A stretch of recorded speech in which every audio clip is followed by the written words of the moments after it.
Hello അസ്സലാമു അലൈക്കും. എല്ലാവർക്കും സാറാസ് വ്ലോഗ്സിലേക്ക് സ്വാഗതം. ഇന്ന് നോമ്പ് തുറക്കാനായിട്ട് പറ്റിയ നല്ലൊരു റിഫ്രഷിംഗ് ആയിട്ടുള്ള ഒരു ഡ്രിങ്കിൻ്റെ വീഡിയോ ആണ് നമ്മൾ ഇന്ന് ചെയ്യുന്നത്. അപ്പോൾ എല്ലാവരും ഈ ഒരു വീഡിയോ കണ്ടിട്ട് ഉറപ്പായിട്ടും നിങ്ങൾക്ക് നോമ്പ് തുറക്കാനാണെങ്കിലും ഈ വേനൽക്കാലത്ത് ദാഹം മാറ്റി നന്നായിട്ട് റിഫ്രഷ് ആവാൻ പറ്റിയ ഒരു അനാർ സർബത്തിൻ്റെ റെസിപ്പി വീഡിയോ ആണ് നമ്മൾ ഇന്ന് ചെയ്യുന്നത്. അപ്പോൾ അതിന് വേണ്ടിയിട്ട് കുറച്ച് സബ്ജ സീഡ്സ് നമുക്ക് ആദ്യം ഒന്ന് കുതിർത്ത് വെക്കാം. ഇതിനെ ബേസിൽ സീഡ്സ് എന്നും പറയാറുണ്ട്. മലയാളികൾക്ക് ഇത് നല്ലതുപോലെ സുപരിചിതമായിട്ടുള്ള ഒരു സംഭവമാണ്. അപ്പം നമുക്കിതിനെ ഒന്ന് കുറച്ച് വെള്ളം ഒഴിച്ച് ഒന്ന് സോക്ക് ചെയ്യാനായിട്ട് വെച്ചിട്ട് നമുക്കിതിനെ ഒന്ന് സൈഡിലേക്ക് മാറ്റി വയ്ക്കാം.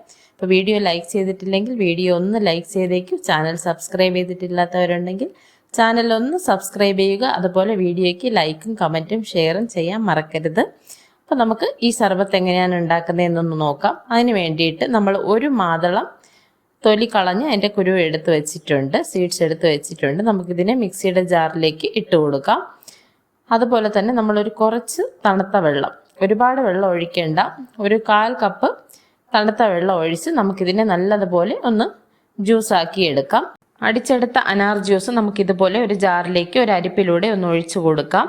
അപ്പോൾ എല്ലാവരും ഇതൊന്ന് ട്രൈ ചെയ്ത് നോക്കുക. ഈ ഒരു വേനൽക്കാലത്ത് നിങ്ങൾക്ക് വളരെ റിഫ്രഷിംഗ് ആയിട്ടുള്ള ഒരു ഡ്രിങ്ക് തന്നെയാണെന്നുള്ളതിൽ ഒരു സംശയം വേണ്ട. 2 ചെറുനാരങ്ങയുടെ നീര് നമുക്കിതിലേക്ക് ആവശ്യമുണ്ട്. അപ്പോൾ നമുക്കിതിലേക്ക് 2 ചെറുനാരങ്ങയുടെ നീര് പിഴിഞ്ഞൊഴിച്ചു കൊടുക്കാം. വളരെ വെറൈറ്റി ആയിട്ട് എന്നാൽ വേഗത്തിൽ ചെയ്തെടുക്കാൻ പറ്റുന്ന ഒരു റിഫ്രഷിംഗ് ഡ്രിങ്കാണ്. വീട്ടിൽ ഗസ്റ്റ് വരുമ്പോഴാണെങ്കിലും ഇപ്പോൾ പിന്നെ പ്രത്യേകിച്ച് പറയേണ്ടതില്ല, വേനൽക്കാലത്ത് കൊടും ചൂടാണ്, ഭയങ്കര ദാഹമാണ്.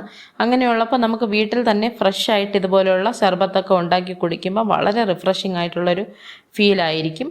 എല്ലാവരും ഒന്ന് ട്രൈ ചെയ്ത് നോക്കുക. ഇനി നമുക്ക് ഇതിലേക്ക് നന്നാരി സിറപ്പാണ് ഒഴിച്ചു കൊടുക്കേണ്ടത്. ഇതെല്ലാവർക്കും അറിയാമായിരിക്കും എന്ന് വിശ്വസിക്കുന്നു. അപ്പം നമ്മൾ മധുരത്തിന് വേണ്ടിയിട്ട് ഈ ഒരു സിറപ്പ് തന്നെയാണ് യൂസ് ചെയ്യുന്നത്. പ്രത്യേകം പഞ്ചസാര ഇട്ട് കൊടുക്കുന്നില്ല. അതുകൊണ്ട് ഒരു 1/4 കപ്പോളം നന്നാരി സിറപ്പ് ഞാൻ ഇതിലേക്ക് ചേർത്ത് കൊടുത്തിട്ടുണ്ട്. അതുപോലെ കുറച്ച് ഐസ് ക്യൂബ്സ് നമ്മൾ ഇതിലേക്ക് ഇട്ട് കൊടുക്കുകയാണ്. നിങ്ങൾക്ക് മധുരം അധികം ആവശ്യമുണ്ട് എന്നുണ്ടെങ്കിൽ നിങ്ങൾ കുറച്ച് പഞ്ചസാര കൂടെ ചേർത്ത് കൊടുക്കുക, മധുരം നോക്കിയതിന് ശേഷം. ഇവിടെ ഇപ്പോൾ പഞ്ചസാര എക്സ്ട്രാ ചേർത്ത് കൊടുത്തിട്ടില്ല. മധുരം നന്നായിട്ട് വേണമെന്നുള്ളവർക്ക് കുറച്ച് പഞ്ചസാര കൂടെ ചേർത്ത് കൊടുക്കാവുന്നതാണ്. നന്നായിട്ട് തണുത്ത വെള്ളം തന്നെ എടുക്കാനായിട്ട് ശ്രദ്ധിക്കുക, എന്നാലേ ആ ഒരു റിഫ്രഷിംഗ് ആയിട്ടുള്ള ഒരു ഫീല് കിട്ടൂ. അപ്പോൾ നമ്മൾ നേരത്തെ കുതിർത്ത് വെച്ചിരുന്ന നമ്മുടെ സബ്ജ സീഡ് നന്നായിട്ട് സോക്കായി വന്നിട്ടുണ്ട്. അതിൽ നിന്നും ഒരു 2-3 ടേബിൾ സ്പൂണോളം നമുക്കിതിലേക്ക് ഒന്ന് ചേർത്ത് കൊടുക്കാം. അപ്പോൾ നിങ്ങൾ ഈ വീഡിയോ കാണുന്നുണ്ടെങ്കിൽ വീഡിയോ ഒന്ന് ലൈക്ക് ചെയ്യുക. ചാനൽ സബ്സ്ക്രൈബ് ചെയ്തിട്ടില്ലെങ്കിൽ ചാനൽ സബ്സ്ക്രൈബ് ചെയ്യാനായിട്ട് മറക്കരുത്. നമുക്കിതിനെ നന്നായിട്ടൊന്ന് മിക്സ് ചെയ്ത് കൊടുക്കാം. അത് കാണുമ്പോൾ തന്നെ എന്തൊരു ഭംഗിയാണല്ലേ, കാണുമ്പോൾ തന്നെ നമുക്കതൊരു കുടിക്കാൻ തോന്നുന്ന നല്ലൊരു ടെംപ്റ്റിംഗ് ആയിട്ടുള്ളൊരു ഫീല് കിട്ടുന്നുണ്ട് കാണുമ്പോൾ തന്നെ. ഇതിലേക്ക് കുറച്ച് ഫ്രഷ്നെസ്സിന് വേണ്ടി നന്നായിട്ട് ഫ്രഷ് ആയിട്ടുള്ള കുറച്ച് മിൻറ്റ് ലീവ്സ് കൂടെ നമ്മൾ ചേർത്ത് കൊടുക്കുന്നുണ്ട്. ഇനി നമുക്കിതിനെ നന്നായിട്ട് ഒന്നുകൂടെ മിക്സ് ചെയ്തെടുക്കാം.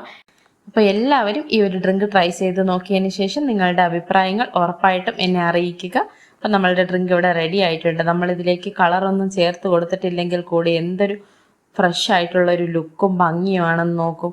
അപ്പം നമുക്കിതിനൊരു ഗ്ലാസ്സിലേക്ക് സെർവ് ചെയ്തെടുക്കാം. നിങ്ങൾക്ക് എൻ്റെ ഈ വീഡിയോ ഇഷ്ടമായിട്ടുണ്ടെങ്കിൽ നിങ്ങൾ എൻ്റെ ചാനലൊന്ന് സബ്സ്ക്രൈബ് ചെയ്യുക, വീഡിയോയ്ക്ക് ലൈക്ക് ചെയ്യുക, കമൻറ്റ് ചെയ്യുക, ഷെയർ ചെയ്യുക. വീണ്ടും പുതിയൊരു വീഡിയോയുമായിട്ട് കാണുന്നത് വരേക്കും ബൈ. അസ്സലാമു അലൈക്കും.